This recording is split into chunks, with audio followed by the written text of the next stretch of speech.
Rupees. అవునా, tablets కూడా అంత పెద్ద ఖర్చు కాలేదు, 2 monthsకి మహా అంటే 7 అట్లా ఖర్చు అయింది, 7,000. ఇక టెస్ట్లు నార్మల్. సో చూసుకున్నాం.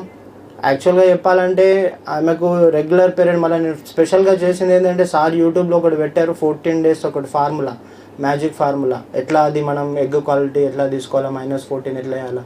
సో ఆమె నేను మంచి ఒకరోజు కూర్చొని ఆమె 6 months ఇది ప్రెగ్నెన్సీ డేట్ వేసి మైనస్ చేసి అవన్నీ చేసి చూసి ఆ ఫార్ములా ఫాలో అయ్యాను నేను నిజంగా చెప్పాలంటే. ఆ ఫార్ములా ఫాలో అయ్యి ఆ డేస్ మిస్ కాకుండా. అంతకుముందు మేము టూర్ వెళ్ళినాం, నరసింహస్వామి టెంపుల్కి వెళ్ళి, యాదగిరికి వెళ్ళి, గుట్టకి వెళ్ళి మొక్కొచ్చినాం. కరెక్ట్ నెక్స్ట్ రోజు నుంచి స్టార్ట్ అయింది. సో కరెక్ట్ మహా అంటే 4-5 డేసే కలిసినాం నిజానికి చెప్పాలంటే ఆ ఫార్ములా ప్రకారం.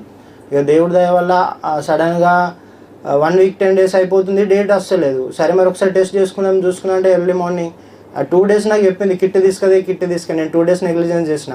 3rd day రోజు తీసుకొచ్చి మార్నింగ్ చూసేసరికి ప్రొద్దున థిక్గా 2 lines వచ్చినాయి.